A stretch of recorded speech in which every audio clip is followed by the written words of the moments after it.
Film की शुरुआत एक आदिवासी कबीले से होती है जो बर्फीले पहाड़ों में रहता है। ये लोग अपनी भूख मिटाने के लिए पहाड़ी हाथियों का शिकार करते हैं, लेकिन हाथियों का आना बहुत दुर्लभ हो गया है। कई बार तो हफ्तों तक कोई जानवर नहीं दिखता, जिससे कबीले में भुखमरी फैलने लगती है। सभी लोग परेशान और निराश हैं। इस कबीले में एक बुजुर्ग महिला रहती है जिसे सब माँ कहते हैं। माँ के पास आत्माओं से बात करने की रहस्यमयी शक्ति है। एक दिन माँ को जंगल में एक रहस्यमयी लड़की मिलती है जो ना कुछ बोलती है और ना डरती है। माँ को एहसास होता है कि इस लड़की के आने से सब कुछ बदलने वाला है। उस लड़की का नाम इवोलेट था। वहीं कबीले में एक लड़का डीले था जिसे इवोलेट धीरे धीरे बहुत खास लगने लगी थी। डीले के पिता एक कुशल शिकारी थे और उनके पास एक रहस्यमयी सफेद रॉड थी जिससे वो हर शिकार में सबसे आगे रहते थे। एक रात डीले के पिता ने अपने करीबी दोस्त से कहा, मुझे एक जरूरी यात्रा पर जाना है, वादा करो किसी को कुछ नहीं बताओगे, ना ही जाने की वजह। फिर उन्होंने वो सफेद रॉड अपने दोस्त को सौंप दी और बिना किसी को बताए निकल पड़े। कोई नहीं जानता था ये सफर सिर्फ शिकार का नहीं, किस्मत को बदलने वाला था। डीले के पिता के जाने के बाद कबीले के कुछ लड़के डीले का मजाक उड़ाने लगे। वे कहते, तेरा बाप डर के भाग गया, मगर सच क्या था ये सिर्फ उनके सबसे करीबी दोस्त को पता था। डीले अंदर से टूटने लगा था। इवोलेट भी खुद को अलग थलग महसूस कर रही थी। दोनों की जिंदगी में खालीपन था और शायद इसी वजह से जब वे एक दूसरे से मिले तो एक गहरा रिश्ता बन गया। वक्त के साथ उनकी दोस्ती मजबूत होती गई। अब दोनों को एक दूसरे का सहारा मिलने लगा था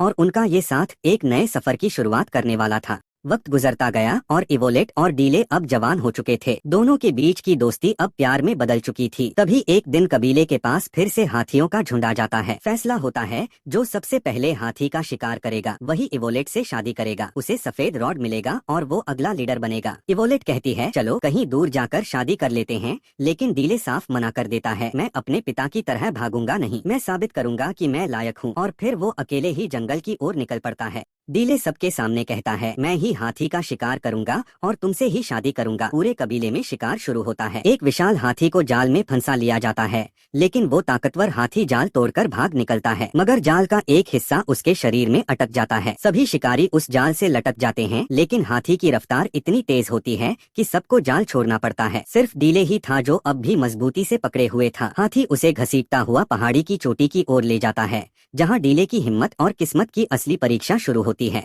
पहाड़ी पर पहुंचते ही हाथी डीले पर जोरदार हमला करता है। डीले अपने भाले से वार करता है, लेकिन हाथी पर उसका असर नहीं होता। फिर से हाथी उस पर झपटता है। तभी डीले अपनी पूरी ताकत से सफेद रॉड निकालकर सीधा उसके माथे पर वार करता है। इस बार हाथी जमीन पर गिर पड़ता है। तभी कबीले के लोग वहां पहुंचते हैं और देखते हैं कि डीले ने अकेले इतना विशाल हाथी मार गिराया। पूरा कबीला उसकी बहादुरी पर खुश हो जाता है। उसे सफेद रॉड सौंप दी जाती है और जैसा तय था इवोलेट को उसकी जीवन साथी बना दिया जाता है। कबीला नए लीडर का जश्न मनाता है। कबीला फैसला करता है कि अब डीले और इवोलेट की शादी कर दी जाए, लेकिन डीले के मन में कुछ चल रहा था। सबको लग रहा था कि उसने जाल नहीं छोड़ा था, जबकि सच ये था कि उसका हाथ जाल में फंस गया था और वो मजबूरी में खींचता चला गया। इस सच को छिपाना उसे मंजूर नहीं था। वह सफेद रॉड वापस कर देता है और इवोलेट से कहता है, मैंने उस हाथी को मारा नहीं, वो बस रॉड में अटक गया था। डीले के इस फैसले से सब हैरान रह जाते हैं, क्योंकि रॉड लौटाने का मतलब था लीडरशिप और इवोलेट दोनों को त्याग देना। डीले की सच्चाई सुनकर इवोलेट का दिल टूट जाता है। वह नाराज होकर उससे दूर हो जाती है। दोनों एक दूसरे से बेहद प्यार करते थे, लेकिन कबीले की परंपराएं उनके बीच दीवार बन गईं। उसी रात अजनबी घुड़सवारों का एक समूह कबीले पर हमला कर देता है। वे कई पुरुषों और महिलाओं को बंदी बना लेते हैं, जिनमें इवोलेट भी शामिल होती है, लेकिन डीले और उसके कुछ साथी बच निकलते हैं। अगली सुबह डीले सबके सामने खड़ा होकर कहता है, मैं अपने लोगों को वापस लाऊंगा, चाहे इसके लिए मुझे अपनी जान क्यों न देनी पड़े।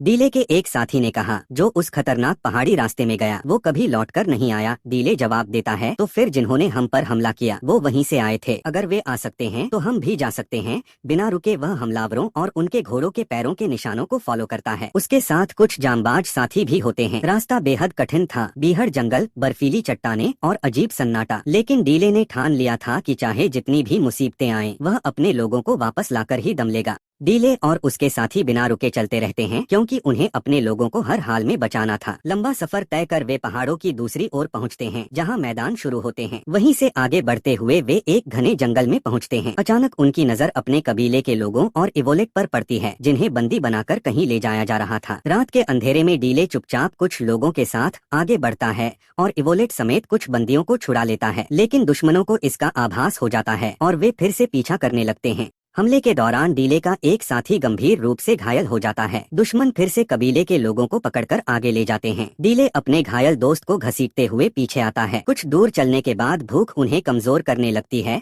तो डीले शिकार की तलाश में निकल पड़ता है। तभी वह एक गहरे गड्ढे में गिर जाता है जिसमें कई जानवर पहले से फंसे होते हैं। उनमें एक विशाल और खतरनाक शेर भी होता है, लेकिन ये शेर आम नहीं था, वो बोल सकता था। तभी तेज बारिश शुरू हो जाती है और माहौल और भी रहस्यमय हो जाता है। गड्ढे में पानी तेजी से भरने लगता है और शेर डूबने की कगार पर पहुंच जाता है। डीले उसे देखता है और मन में सोचता है क्या इसे बचाना सही होगा। फिर वह शेर से कहता है, मैं तुम्हें आजाद कर दूंगा, लेकिन वादा करो कि मुझे नुकसान नहीं पहुंचाओगे। शेर उसकी बात मानता है। डीले उसे बाहर निकाल देता है और शेर चुपचाप वहां से चला जाता है। इसके बाद डीले भी गड्ढे से बाहर निकलकर अपने घायल साथी के पास लौट आता है। उसका साथी कहता है, रात में मुझे किसी के चीखने की आवाजें सुनाई दी। दोनों उसी दिशा में बढ़ते हैं जहाँ से वो आवाज आई थी। जिस दिशा से चीखने की आवाज आई थी वहां पहुंचकर उन्हें पता चलता है कि बीती रात उस गांव पर किसी ने हमला किया था। जैसे ही वे गांव में कदम रखते हैं वहां के कबीले वाले उन्हें घेर लेते हैं। स्थिति इतनी बिगड़ जाती है कि वे दोनों मारे ही जाने वाले होते हैं। तभी वहां वही शेर आ जाता है जिसकी जान डीले ने बचाई थी। शेर को देखकर कबीले के लोग डर के मारे पीछे हट जाते हैं। शेर धीरे धीरे डीले की तरफ बढ़ता है। डीले शांत स्वर में कहता है, मैंने तुम्हें बचाया था, मुझे याद करने की कोशिश करो। शेर रुक जाता है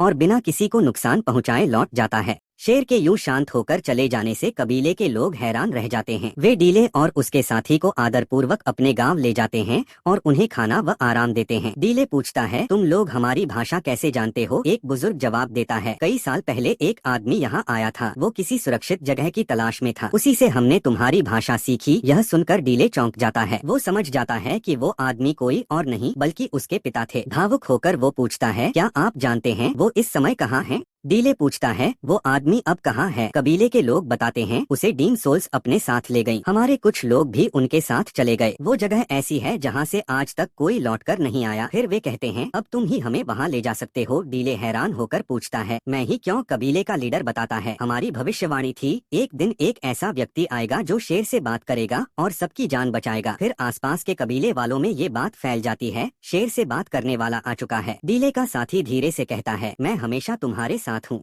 डीले का साथी कहता है, मैं तुम्हें एक सच बताना चाहता हूँ, तुम्हारे पिता डरकर नहीं भागे थे, वो तो एक नई सुरक्षित जगह की तलाश में निकले थे ताकि कबीले के लोग भूखे न मरें। ये सुनकर डीले भावुक हो जाता है और पूछता है, तुमने ये बात मुझे पहले क्यों नहीं बताई? साथी जवाब देता है, तुम्हारे पिता ने मना किया था, वो नहीं चाहते थे कि सब डरकर कबीला छोड़ दें। उन्होंने मुझसे वादा लिया था कि मैं ये राज किसी को नहीं बताऊं। अब सच सामने आ चुका था और डीले के साथ उस कबीले के लोग भी एक नई उम्मीद के साथ चलने को तैयार हो जाते हैं। सभी लोग पहाड़ों की ओर रवाना होते हैं और एक बड़ी नदी के किनारे पहुंचते हैं। कुछ कबीले वाले नावों में सवार होकर आगे बढ़ जाते हैं, लेकिन डीले और उसके साथ आए लोगों के पास नावें नहीं होती। तब वे फैसला करते हैं कि वे पैदल ही सफर करेंगे, लेकिन उनके सामने था एक विशाल रेगिस्तान, ऐसा रास्ता जिसे आज तक कोई पार नहीं कर पाया। गर्मी, रेत और दूर दूर तक पानी नहीं था। फिर भी डीले पीछे हटने को तैयार नहीं होता। वो सबको देखता है और कहता है, चाहे जितनी मुश्किलें आएं, हम ये रेगिस्तान जरूर पार करेंगे एक साथ। डीले कहता है, हम अपने लोगों को आजाद करवा कर ही लौटेंगे। अगली सुबह सभी रेगिस्तान पार करने निकल पड़ते हैं। कई दिन की कठिन यात्रा के बाद वे आखिरकार दूसरी ओर पहुंचते हैं। सामने एक भयानक नजारा होता है। ऊंचे ऊंचे पिरामिड बन रहे थे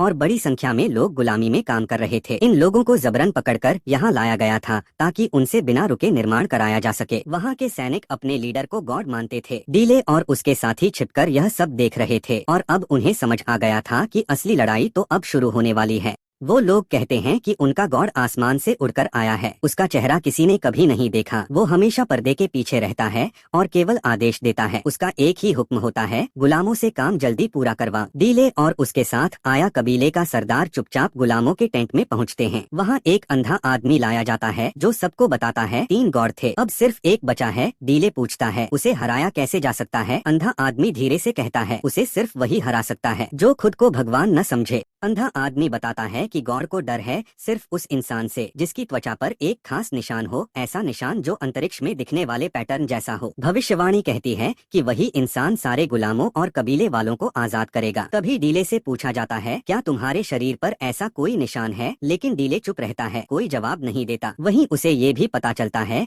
कि उसके पिता अब जिंदा नहीं हैं। उन्हें उन्हीं लोगों ने मार डाला जो उसके कबीले को पकड़कर यहाँ लाए थे। अब डीले और उसके साथी अपने लोगों को बचाने की कसम खा लेते हैं। डीले और उसके साथी अपने लोगों के पास पहुंच जाते हैं, लेकिन अब तक दुश्मनों की नजर उन पर पड़ चुकी होती है। टकराव शुरू होता है और भीषण लड़ाई छिड़ जाती है। उसी संघर्ष में डीले का करीबी साथी मारा जाता है। मरने से पहले वह डीले को उसके पिता की सफेद रॉड सौंप देता है। अब डीले के दिल में सिर्फ एक लक्ष्य है, बदला लेना और सबको आजादी दिलाना। तभी कुछ लोग इवोलेट के हाथ पर अजीब निशान देखते हैं, बिल्कुल वैसे ही जैसे भविष्यवाणी में बताए गए थे, जैसे आसमान में दिखने वाले पैटर्न। यह देखकर सब हैरान रह जाते हैं। इवोलेट के हाथ पर निशान देखकर लोग डर जाते हैं और उसे अपने गॉड के पास ले जाते हैं, क्योंकि भविष्यवाणी थी कि यही निशान सबको आजाद करेगा। वहीं गॉड को बताया जाता है कि एक शिकारी भी इस लड़की के पीछे आ रहा है। अगली सुबह डीले और उसके साथी मजदूरों के भेष में अपने लोगों के पास पहुंचते हैं। वे अंदर ही अंदर विद्रोह की तैयारी करने लगते हैं। तभी वहाँ काम कर रहे जंगली हाथी, जिन्हें गुलाम बनाया गया था, अचानक बेकाबू होकर इधर उधर भागने लगते हैं। पूरे इलाके में अफरा तफरी मच जाती है। गॉड गुस्से में चिल्लाता है, इन्हें रोको अभी।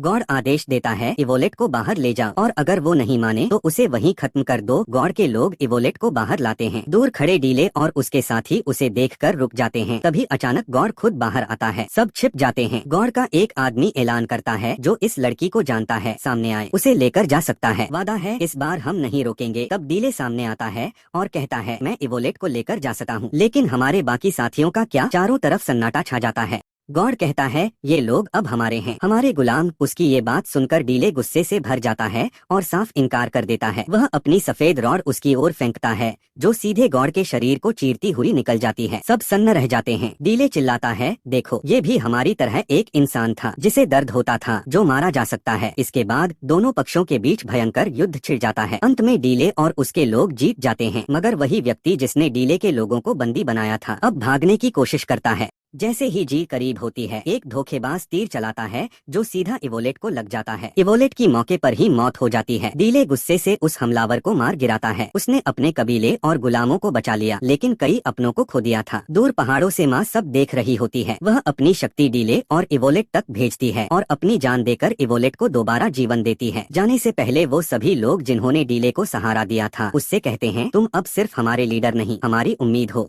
जिन लोगों ने डीले को सहारा दिया था, वे उसे कुछ खास बीज सौंपते हैं और कहते हैं, तुम्हारे पिता चाहते थे कि ये बीज अपने कबीले में ले जाकर वहाँ रोपो, ताकि कभी कोई भूखा न रहे। डीले उन बीजों को लेकर वापस अपने कबीले में लौटता है और वहाँ उन्हें उगाना शुरू करता है। कुछ ही समय में वहाँ हरियाली फैल जाती है। अब उनका कबीला कभी भूखा नहीं रहेगा और न ही उन्हें फिर कभी दर दर भटकना पड़ेगा। संघर्ष, बलिदान और उम्मीद से भरी यह कहानी यहीं पर शांत होती है, एक नई शुरुआत के साथ।